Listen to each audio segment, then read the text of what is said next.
Assalamualaikum warahmatullahi wabarakatuh.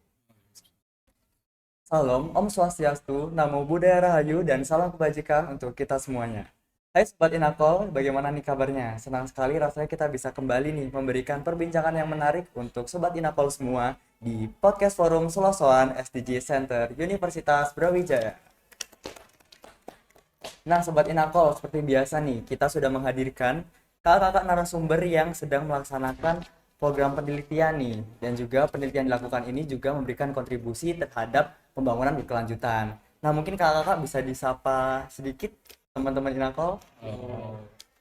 Oke, nah sebelum masuk ke pembahasan nih Kak, jadi SDG Center UB punya tagline nih yang namanya Salam Inakol. Nah, jadi selagi saya meneriakkan Salam Inakol, nanti jawabnya inovasi, akselerasi, dan kolaborasi. Tapi nggak usah pakai dan gitu, langsung kolaborasi gitu aja Kak ya.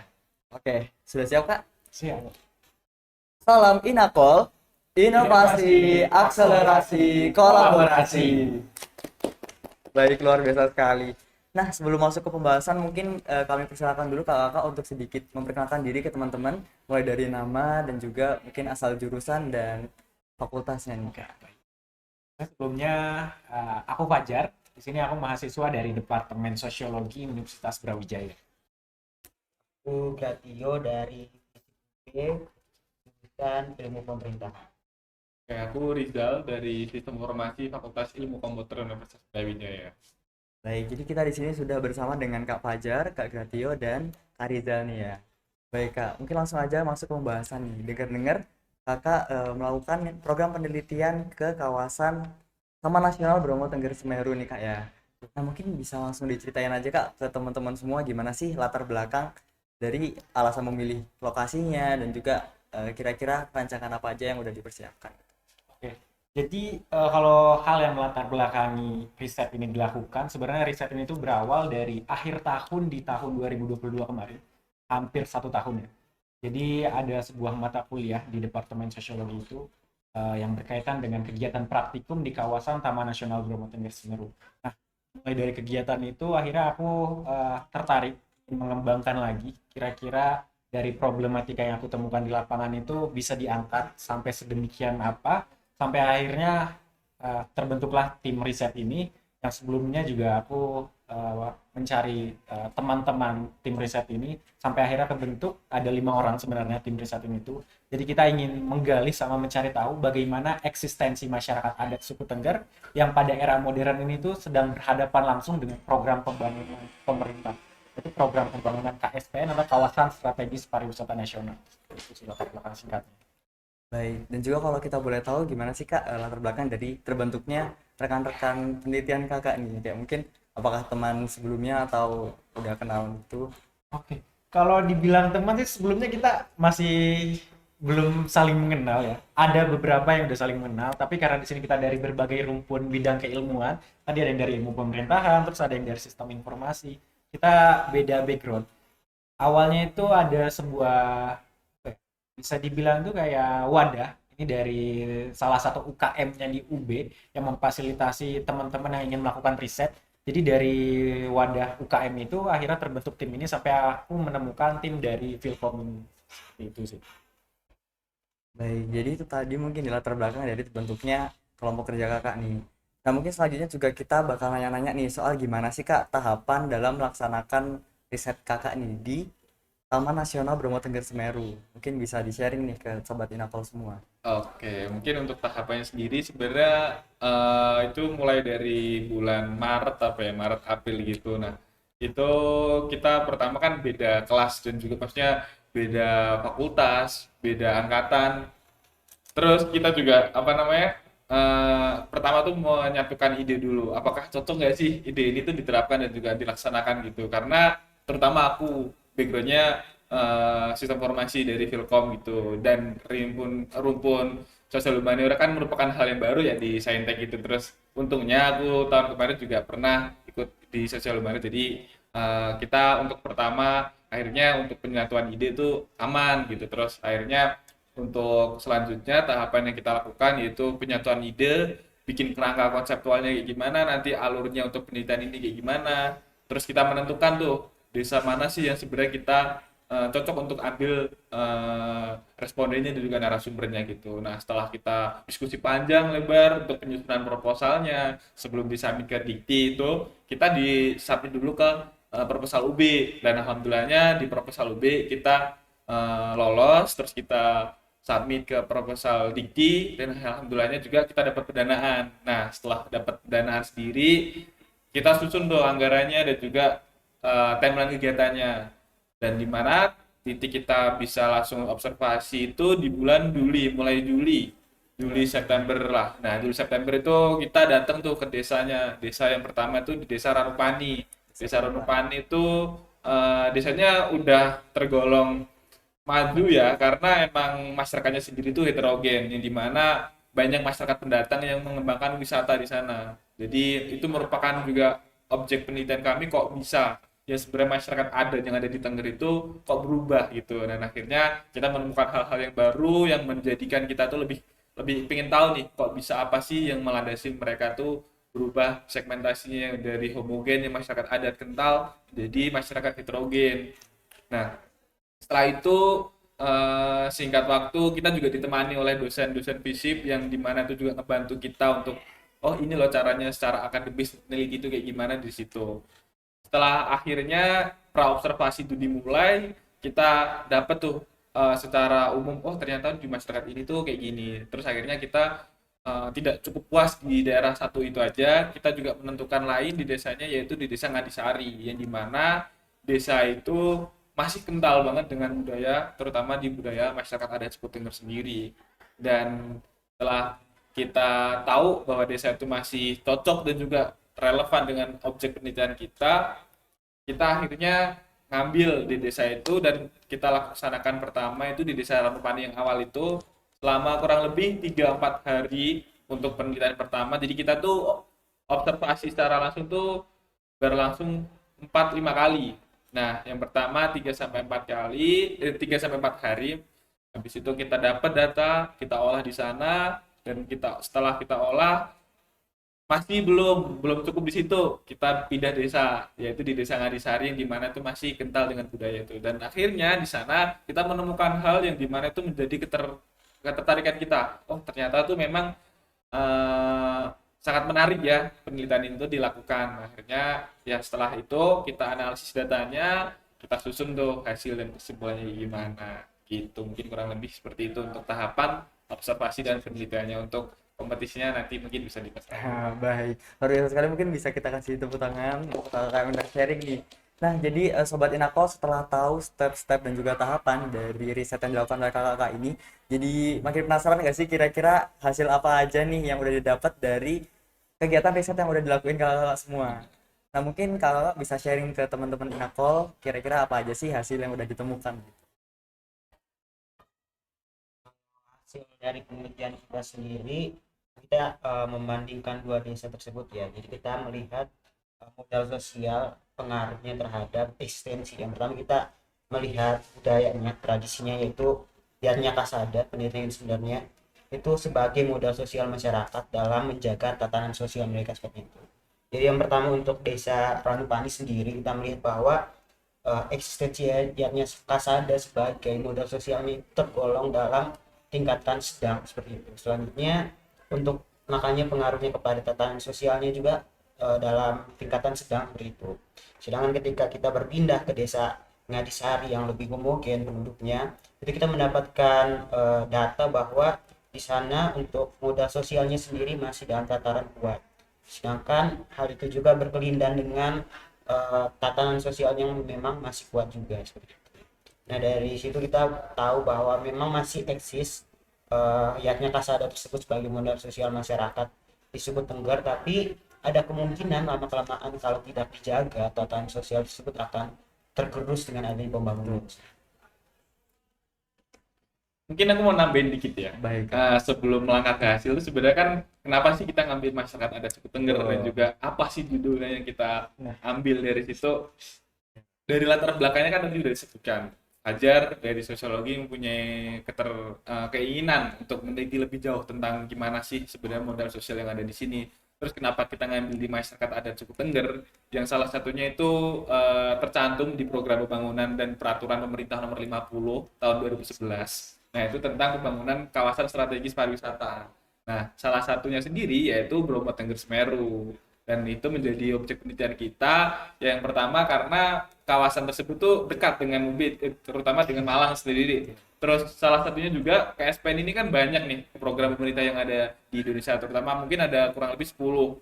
Dan salah satunya yaitu ada juga di Bromo Tengger Semeru, yang dimana program pembangunan tersebut itu mengembangkan dan juga mengedepankan pariwisata yang berbasis budaya, pengembangan masyarakat, dan juga kearifan lokal yang secara tidak langsung dalam proses pembangunan tersebut pastinya nanti akan berhadapan langsung dengan masyarakat adat gitu. Nah, oleh karena itu kita tuh pengen tahu sebenarnya dari program tersebut udah cocok belum sih dengan masyarakat suku Tengger, yang dimana itu merupakan salah satu juga kawasan yang termasuk di KSPN itu. Terus kita berasumsi bahwa oh ternyata memang ada beberapa hal-hal yang harus disesuaikan gitu, terutama untuk mendukung program tersebut tuh tetap terjaga dan juga tetap berada pada tujuannya, di mana mengembangkan pariwisata berbasis kebudayaan dan kearifan lokal tersebut. Terus akhirnya kita ngambil salah satu kebudayaan nih yang ada di masyarakat suku Tengger, yaitu kebudayaan Yatnya Kasada tadi. Nah, kenapa kita ngambil Yatnya Kasada di antara banyaknya kebudayaan yang ada di masyarakat suku Tengger?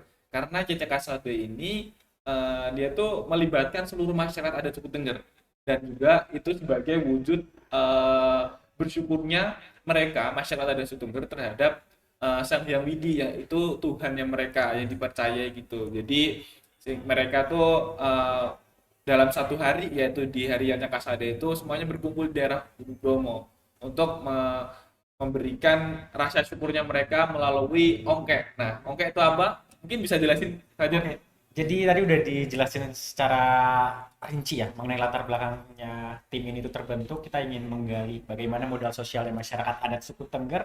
Terus kita pilih salah satu kearifan lokal masyarakat adat suku Tengger itu tradisi Yatnya Kasada. Itu tradisi sebagai ucapan syukurnya mereka kepada Sang Yang Widiwasa atau Tuhan mereka, dengan cara mereka itu melarungkan ongkek. Ongkek itu jadi semacam hasil panennya mereka, karena masyarakat adat suku Tengger itu kan mayoritas mereka sebagai petani ya. Nah, mereka itu minta berkat ke Tuhannya mereka, minta dilimpahkan rahmatnya supaya tanaman-tanamannya, hasil pertaniannya itu subur. Nah, itu setiap tanggal 14 bulan Kasada, penanggalan kalendernya suku Tengger, itu mereka wajib untuk memberikan ongkek atau seserahan tadi, sesaji tadi itu ke kawah Gunung Bromo. Jadi ada nilai-nilai spiritual sebenarnya di balik tradisi ini tuh. Jadi dulu itu, ini aku cerita secara ini ya, asal muasal tradisi ini terbentuk. Jadi dulu tuh ada yang namanya Joko Seger sama Roro Anteng. Ini asal mulanya suku Tengger terbentuk. Jadi dulu tuh Joko Seger sama Roro Anteng itu merupakan bisa dibilang tuh nenek moyangnya masyarakat adat suku Tengger yang sekarang. Jadi Joko Seger sama Roro Anteng itu dulu nikah, tapi mereka nggak dikaruniai keturunan, sampai akhirnya si Joko Seger sama Roro Anteng ini memohon kepada Tuhan ya, Sang Yang Widiwasa tadi. Mereka berdoa di kawah Gunung Bromo supaya diberikan keturunan. Nah, akhirnya Sang Widiwasa itu menjawab doanya sampai mereka itu diberi keturunan 25 anak. 25 anak ini dengan catatan anak ke-25-nya atau anak terakhirnya itu wajib dikurbankan kepada Tuhan, Sang Yang Widiwasa, dengan cara melarungnya itu ke kawah Gunung Bromo. Akan tetapi si Joko Seger sama Roro Anteng ini nggak tega kan, anak terakhirnya ini malah dikurbankan ke Bromo. Nah, akhirnya anak terakhirnya ini disembunyikan sama mereka, tapi pada akhirnya malapetaka malah terjadi. Gunung Bromo itu sempat bergemuruh sampai akhirnya si putranya ini mengetahui kalau misalnya bencana atau malapetaka yang terjadi di kawasan Tengger pada masa itu tuh penyebabnya itu karena dirinya itu tidak jadi dilarungkan oleh orang tuanya, sampai akhirnya si anak terakhir ini tahu alasannya, sampai akhirnya dia rela mengorbankan dirinya sendiri. Nah, setelah si anak terakhirnya ini melarungkan dirinya ke kawah Gunung Bromo, dia berpesan kepada orang-orang sekitar bahwasannya sebagai ucapan ataupun pengingat momentum tragedi itu, setiap tanggal 14 bulan Kasada itu dia minta diperingati dengan cara melarungkan sesaji atau ongkek tadi. ongkenya itu dalam bentuk hasil pertanian masyarakat dan seperti itu. Jadi itu yang dimaksud ongke sama sejarah tradisi terbentuk. Itu sih. Terus kenapa kita milih tradisi ini? Tadi juga udah dijelasin. Ini tuh sebenarnya pembangunan di kawasan Gunung Bromo itu sekarang lagi gencar-gencarnya dibangun. Karena salah satu outputnya itu kawasan strategis pariwisata nasional kan yang KSPN. Sekarang juga udah banyak sebenarnya KSPN, tapi kita milih KSPN Bromo ya karena itu tadi banyak hal-hal yang melatar belakangi kita. Salah satunya juga kita di sini kan dari Universitas Brawijaya Malang. Karena kita ingin memberikan kontribusi ke daerah terdekat kita dulu lah, baru nanti kita kontribusi ke luar-luar seperti itu sih. Oke, nah luar biasa sekali nih. Nah, Sobat Inakol, kita jadi tahu nih ya tahapan dari penelitian dilakukan oleh kakak-kakak juga. Dan juga kita juga jadi menambah wawasan ya soal kebudayaan dan juga adat dari suku Tengger melalui penelitian yang dilakukan oleh kakak-kakak ini. Dan juga jadi benar pilihan kakak ini merupakan objek yang menarik nih kak ya untuk diteliti. Serta juga karena memang kawasan tersebut sedang ada pembangunan yang lagi gencar-gencarnya gitu. Nah, kalau boleh tahu nih kak ya, selama pelaksanaan tahapan penelitian itu, kira-kira ada nggak sih kak terjadi kendala atau mungkin ada hambatan gitu, baik dari anggotanya sendiri atau mungkin dari lingkungan yang baru dan juga kebudayaan yang baru juga gitu kak. Oh, Mungkin kakak bisa sharing berarti ya mengenai hambatannya nih kak. soalnya dia kan beda sendiri nih, kelihatan orang luar banget, berarti datangnya Gratio ini ada kendala. Boleh. Oke. Nah, untuk kendala kita ya yang pertama kita kan berusaha untuk melakukan observasi terus wawancara sama masyarakat di sana dan apa ya observasi itu partisipatoris jadi harus kita berpartisipasi dalam kehidupan mereka. Nah ketika kita datang ke sana kita orang baru penampilan kita beda tahu kita dari tempat yang berbeda jadi punya penampilan yang beda akhirnya sangat awal-awal tuh masih sangat-sangat sukar untuk berbaur sama masyarakat setempat gitu. Jadi itu juga berpengaruh terhadap proses pengambilan data yang kita lakukan. Apalagi kayak aku yang mungkin secara Orang jauh.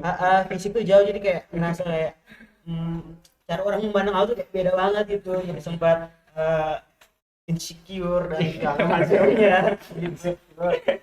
Ya gitulah jadi di awal-awal tuh memang agak kurang percaya diri untuk mendekatkan diri kepada masyarakat karena penerimaan mereka kepada kita juga kurang baik dan mungkin aku rasa pendekatan kita juga terlalu agresif ya gitu. Oh harus cari data doang nggak ikut sama apa ya ritmenya mereka lah gitu. Jadi kita belajar dari situ beberapa kali turun lapang akhirnya udah bisa ngebaca nih masyarakatnya kayak mana. Kita berpakaian juga pakai sarung misalnya sesuai dengan tradisi mereka gitu. Jadi orang-orang Tengger tuh ciri khasnya tuh selalu pakai sarung kemana-mana. Kita juga ikut seperti itu. Terus ya gitu sih kendalanya ya bahasa apalagi ya saya yang paling penting soalnya yang bisa bahasa Jawa tuh 3 teman kita dan yang lancar kromonya tuh cuma 1 orang doang. Kita berdua nih dari luar Pulau Jawa ini tetap Pulau Jawa tapi dia Sunda kenal dari NTT jadi kita sangat sulit untuk mencari data karena beda bahasa.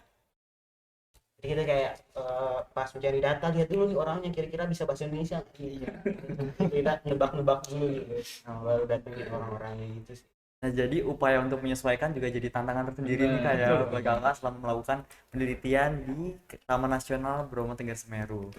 Nah, mungkin terakhir nih kak yang teman-teman juga udah pada penasaran nih Sobat Inakol. Kira-kira bisa diceritain nggak sih kak soal kesinambungan antara penelitian kakak dengan program SDGs ini? Mungkin bisa diceritakan nih ke Sobat Jadi dari riset yang udah kita lakukan selama kurang lebih hampir 1 tahun berjalan ini, dia ada poin menarik di sini. Karena kita ingin mencari tahu bagaimana kontekstualisasinya pembangunan kawasan strategis pariwisata nasional yang berhadapan langsung dengan keberadaan masyarakat adat suku Tengger yang memiliki nilai serta kearifan lokal yang banyak banget dimiliki sama masyarakat adat suku Tengger. Nah, kita di sana menemukan hasil bahwasannya pembangunan yang berkelanjutan, pembangunan yang dilaksanakan di kawasan Gunung Bromo itu masih belum berkesinambungan dengan nilai dan juga tradisi yang dimiliki masyarakat adat suku Tengger.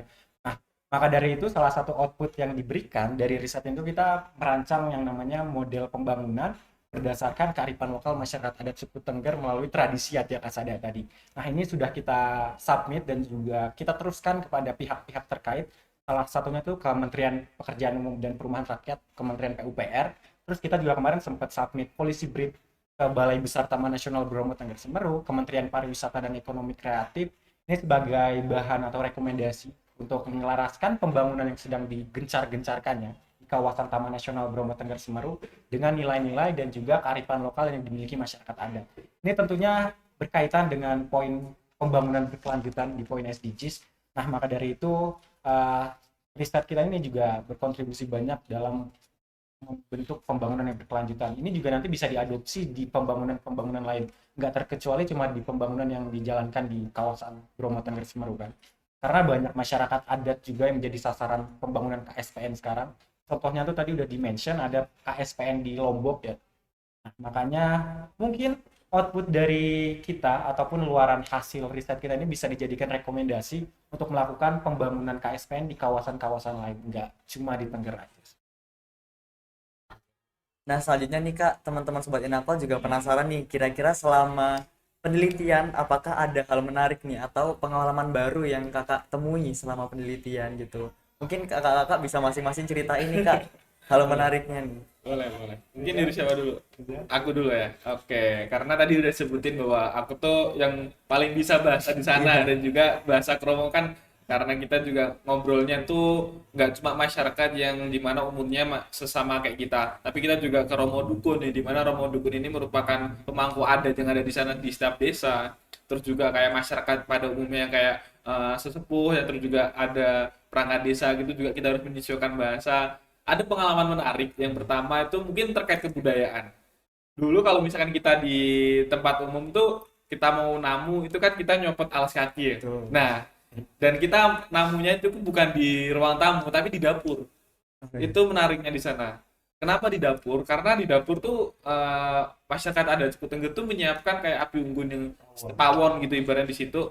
Karena cuacanya dingin juga, akhirnya kita ngobrol di sana. Oh, tempat aku mau nyopot alas kaki, dimarahin, ditegur langsung. Pas gue usah cepet alas kakinya. Loh, kenapa Pak? Saya bilang gitu kan. Karena itu udah tradisi kita, jangan nyopot cepat, jangan nyopot alas kaki di situ. Ya udah, akhirnya aku pakai dan itu merupakan ternyata yang kiranya kita sopan di tempat lain tuh ternyata malah di sana dilarang gitu loh. Tapi itu juga merupakan hal yang menarik juga bagi kita. Oh, ternyata ya gini gitu. Terus pernah kita juga wawancara nih ke Romo Dukun. Kita ngobrol panjang lebar tentang apa namanya budaya di sana dan juga menariknya orang-orang di sana tuh sangat sebenarnya terkait pembangunan dan juga pariwisata itu mereka juga pengen mengembangkan itu. Tapi ternyata di sana tuh masih banyak hal-hal yang sebenarnya bisa dikembangkan melalui program-programnya yang itu bisa menyasar langsung ke masyarakat adat gitu. Jadi ternyata tuh masyarakat adat tuh ada di daerah lain tuh mungkin nggak mau dilibatkan dalam program pembangunan, tapi di sana tuh sebenarnya pengen, asalkan mereka tetap bisa menjaga adatnya mereka dalam proses pembangunan terutama di pariwisata itu. Itu merupakan hal yang menarik. Ternyata yang dipandang sebenarnya masyarakat adat rata-rata tertutup, ternyata malah banyak nih yang pengen ikut andil dalam pengembangan pariwisata. Itu sih menurut aku yang paling menarik. Luar sekali nih. Mungkin dari kakak lainnya juga bisa sharing nih Iya, Kak. kalau dari aku tuh sampai sekarang masih tertarik soal pola pertanian orang-orang sana. Jadi kalau misalnya di daerah-daerah lain mungkin pertaniannya tuh terasering atau lahannya luas terus ditanemin. Nah, kalau orang-orang Tengger tuh karena sifatnya petani gunung, jadi mereka tuh bahkan bukit yang 70 derajat dan segala macam bisa ditanemin gitu loh. Nah, aku tuh masih bingung gimana cara masyarakatnya tuh nanam seperti itu loh. Nah, itu dan belum pernah coba juga sih kita selama turun lapangan. Soalnya musimnya musim panen bukan musim tanam saat kita turun lapangan. Terus iya, kita pernah nanjak doang, itu sangat-sangat susah hanya untuk jalan, apalagi nanam sesuatu di sana. Nah, itu nggak tahu gimana caranya mereka ya. Itu menariknya. Nah, itu menariknya. Terus sampai di sana tuh mungkin kita nggak akan khawatir untuk kelaparan.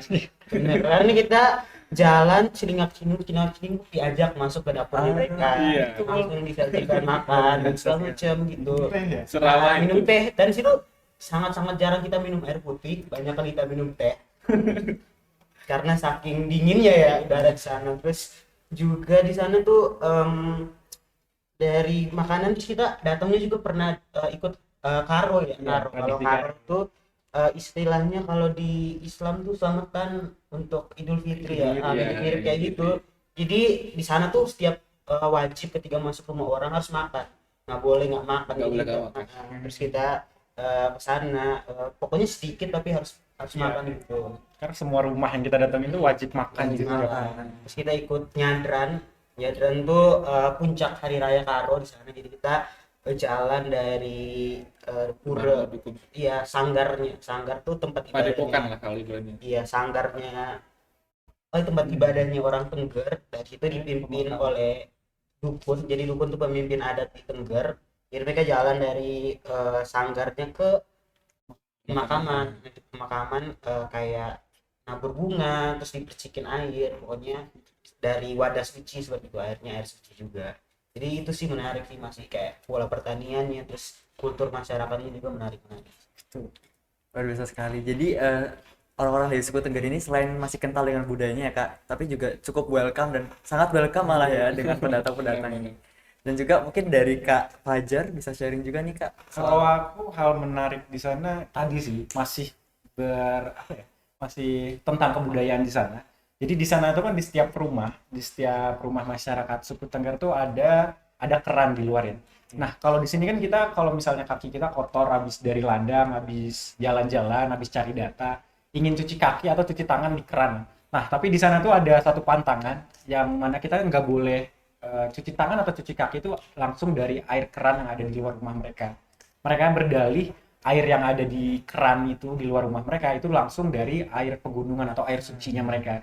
Jadi kita kalau misalnya mau cuci kaki atau mau cuci tangan itu harus masuk ke dalam rumah dulu, walaupun kaki atau sandal kita kotor. Tadi juga udah di-mention sama teman saya, kalau kita di sana nggak boleh copot sandal kan.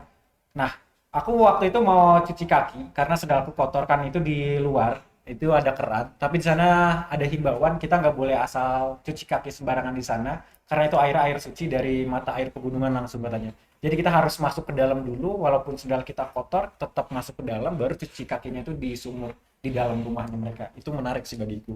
Terus Jadi kalau di sini kenapa? ya kalau misalnya diceritain, kalau misalnya kita ngelanggar pantangan itu, kita tetap cuci kaki di keran ya, nanti airnya tuh satu desa bisa mati. Itu Iya Kak. betul. Selain nggak boleh cuci kaki sembarangan, di sana juga kita nggak boleh kayak buang air liur sembarangan di sana. Itu juga nggak boleh di sana. Itu sih yang menariknya. Terus karena kemarin kita juga sempat ikut karo kan ya itu kita benar-benar bercampur sama masyarakat suku Tengger yang banyak banget. Itu juga aku banyak dapat insight baru sih. Mereka itu benar-benar welcome banget sama kita. Tadi juga udah di-mention sama temenku juga yang benar-benar ramah. Terus mereka juga emang rata-rata tuh kuat jalan kaki ya. Karena kita juga kemarin ikut karo tuh nyadran sampai ke dari puranya mereka sampai pemakaman itu benar-benar jalan kaki 5 kilo ya. 5 kilo lebih. Itu Yang mana pede itu sih. konturnya tuh naik turun karena Naik turun, perbukitan kan di sana. Itu kita benar-benar jalan kaki dari pura sampai ke pemakaman di sana 5 kilo lebih. Itu sih yang menariknya. Oke, berarti dari menemukan hal yang menarik yang baru nih Kak ya, sama juga mungkin sempat mengalami culture shock juga. Nah, teman-teman sobat Inafal ini juga penasaran nih Kak, kira-kira dari serangkaian pengalaman itu ada nggak sih Kak nilai-nilai bagi Kakak pribadi itu yang jadi nilai tersendiri gitu? Kayak apa sih yang bisa Kakak pelajari dari mengalami kejadian-kejadian dan juga peristiwa selama penelitian itu? Mungkin bisa sharing masing-masing Kakak. Belajar. Oke, mungkin dari aku ya, apa yang aku pelajari sebenarnya itu yang pertama terkait kebudayaan banget itu masyarakat adat suku Tengger terutama mereka tuh benar-benar masih menjaga dan juga melestarikan alamnya mereka gitu loh. Jadi bahkan sampai sempat kita cuci tangan aja nggak boleh secara langsung karena dari mata air. Jadi kepercayaan mereka tuh benar-benar terjaga seperti itu dan itu menjadikan kita tuh bersyukur gitu loh kayak oh ternyata tuh Indonesia terutama banyak banget kebudayaan yang benar-benar memberikan kita tuh kayak jendela oh ternyata sangat kaya banget tentang kebudayaan. Terus juga masyarakat Indonesia yang terkenal ramah memang seramah itu terutama di masyarakat yang masih memegang erat dengan kebudayaan dan juga adatnya gitu. Jadi itu merupakan yang kita di mana hidup di daerah Universitas Brawijaya yang ibaratnya masyarakat kota ke sana tuh benar-benar oh kadang emang ya sesekali kita tuh butuh healing lah ibaratnya kalau sekarang tuh ke masyarakatnya seperti itu dan juga menikmati alam secara langsung. Itu sih menurutku yang bisa kita petik dari apa sih secara umum yang kita penelitian di sana itu ternyata emang harus kayak gitu. Gratian gimana Gratian? Kalau dari aku sendiri ya, ke sana tuh ya sama sih dari Rizal. Jadi kita sebenarnya ke sana tuh nggak hanya penelitian, sebenarnya sampai wisata juga sebenarnya. Memang menarik banget, maksudnya bentang alam di sana sangat-sangat indah, jadi kita menikmati juga di sana. Terus juga nah itu bukti juga sih kalau aku juga tertarik sama tadi sih, maksudnya penghargaan mereka terhadap alam tuh masih sangat-sangat kental. Nah itu jadinya dari aku yang masyarakat yang emang hari-hari di Malang dan segala macamnya, ketika pindah ke sana dengan penghormatan masyarakat yang seperti itu terhadap alam tuh jadi em, gitu. Oh jadi gini ya cara kita harus memperlakukan alam dan sebagai macamnya biar alam juga jaga kita kembali gitu. Itu sih yang aku banyak belajar dari sana gitu, penghargaan mereka terhadap alam seperti itu. Bahkan mereka ada filosofi seperti itu, jadi ada dunia dalam diri dan dunia luar. Nah itu dunia di dalam diri tuh misalnya badan kita dan segala macam, ini dunia dalam sini. Terus yang luar misalnya kayak mata air dan segala macam itu dunia luarnya. Jadi dibilang kalau misalnya kita rusak dunia yang luar itu sama aja kita merusak dunia yang di dalam diri kita sendiri gitu. Jadi mereka menghargai alam itu selayaknya menghargai diri sendiri. Baik, jadi menemukan sisi lain kehidupan yang baru kakak temui gitu kayak. Mungkin selanjutnya dari Kak Fajar. Oke. Tadi teman-teman juga udah bahas tentang kebudayaan, mungkin aku tentang sistem mereka ada kepercayaan namanya Trihita Kirana kalau nggak salah sampai sekarang. Itu jadi ada 3 poin penghormatan mereka. Yang pertama itu mereka sangat menghormati Tuhan, terus alam sama sesama manusianya. Nah sebenarnya ini menarik bagi aku, yang buat aku belajar sampai sekarang, bahkan nggak cukup kayaknya aku pelajari dalam riset kemarin, sampai akhirnya aku memutuskan diri untuk bakal kembali lagi sih kemungkinan ke sana. Karena nanti aku juga bakal lakuin riset lainnya di masyarakat Tengger, termasuk skripsiku juga kemungkinan nanti lanjut di sana. Jadi konsep Trihita Kirana itu aku ingin bedah sedemikian rupa, karena dari situ tuh benar-benar mereka menerapkan bagaimana menjaga alam, terus bagaimana feedbacknya alam menjaga mereka. Jadi itu yang menarik bagiku, yang benar-benar bisa aku pelajari sampai sekarang. Bahkan yang buat diri aku penasaran sampai sekarang tentang konsep kehidupannya mereka. Mereka benar-benar masyarakat Tengger yang nggak cuma punya kebudayaannya aja yang kaya, tapi alam dan bentang alamnya mereka juga kaya. Itu sih yang buat aku takjub amazed sampai sekarang. Baik, luar biasa sekali. Jadi banyak banget kayak hal-hal baru dan juga nilai serta pembelajaran nih yang didapatkan dari kegiatan penelitian yang dilakukan di Bromo Tengger Semeru. Nah, Kak, selanjutnya kita juga penasaran nih, kira-kira masing-masing dari Kakak gimana sih opininya mengenai bagaimana pembangunan yang terjadi di sana? Dan juga mungkin bisa disampaikan juga harapan-harapannya nih dari Kakak. Oke, boleh duluan Fajar. Dari apa yang kita lihat selama melakukan riset di sana ya, yang aku lihat itu pembangunan yang menyasar masyarakat adat suku Tengger, salah satunya pembangunan KSPN, Kawasan Strategis Pariwisata Nasional, itu pada dasarnya itu belum sejalan dengan kearifan lokal dan juga nilai-nilai norma yang dimiliki masyarakat adat suku Tengger. Kenapa aku berani mengatakan demikian? Karena di lapangan kita udah berbaur sama masyarakat Tengger, tadi juga udah dimention, baik masyarakat Tengger di Desa Ranupani maupun di Desa Ngadisari, itu mereka sebenarnya tahu kalau misalnya di kawasan mereka itu sedang dibangun oleh pemerintah, tapi mereka nggak tahu pembangunan itu tuh outputnya atau hasilnya itu nanti apa, karena nggak ada sosialisasi terlebih dahulu kan. Tiba-tiba itu pemerintah lakuin pembangunan aja di kawasan mereka, di tanah-tanahnya mereka. Padahal mereka itu punya yang namanya itu tanah hila-hila. Jadi tanah adatnya mereka itu nggak boleh sembarangan dibangun sama pemerintah. Nah ini yang buat aku menarik. Tapi pemerintah melakukan pembangunan yang istilahnya top down. Tiba-tiba datang tanpa melakukan sosialisasi, tanpa melakukan arahan terlebih dahulu, itu sih yang aku lihat selama melakukan riset di sana. Oke. Jadi sangat berharap kalau misalnya ada pembangunan juga tetap menyesuaikan dengan kebudayaan yang ada Betul. kayak. Karena memang ada kebudayaan yang perlu dijaga. Iya. Mungkin dari selanjutnya dari Kak Gration. Kalau aku sendiri ketika turun lapang tuh melihat kalau pembangunan pemerintah yang misalnya dengan jargon pemberdayaan kepada masyarakat tuh menurutku agak semu ya ketika kelihatan di sana. Karena misalnya kemarin tuh kalau kita lihat berita UPR membangun berapa ratus rumah nginap itu homestay di sana, tapi di saat yang bersamaan ketika mereka membangun homestay untuk masyarakat, untuk diusahakan kepada masyarakat, mereka juga membuka izin kepada pihak swasta di sana. Nah ini kan akan kalah dong homestay masyarakat dengan pihak-pihak swasta yang bangun hotel. dan segala macamnya. Menurutku ini kalau misalnya ingin memberdayakan masyarakat ya total gitu, nggak usah setengah-setengah, buka untuk swasta dan segala macamnya. Kalau mau untuk total kepada masyarakat ya ya udah bikin aja homestay, bikin masyarakat pembinaannya seperti apa biar mereka tuh semakin terampil dalam mengelola bisnis pariwisata seperti itu, bukan dengan menciptakan apa ya pesaing-pesaing baru gitu yang bikin masyarakat akhirnya bertabrakan itu sih sama maunya pemerintah seperti itu. Jadi nggak selaras itu antara pembangunan yang dicanangkan pemerintah dan juga pemberdayaan masyarakat seperti itu. Nah ini juga salah satu poin kita dalam polisi brief yang udah kita berikan. Mungkin kalau dari aku ya langsung aja.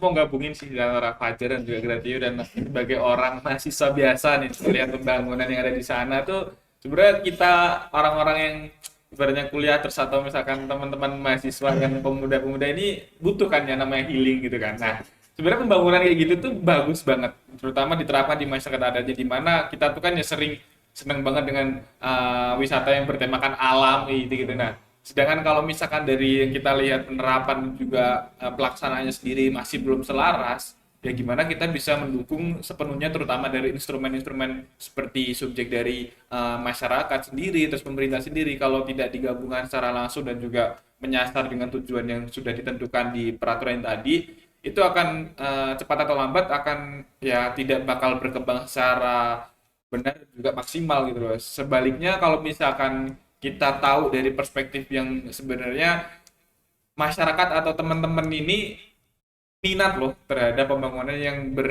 apa namanya berbackground dengan alam-alam gitu dan juga kebudayaan.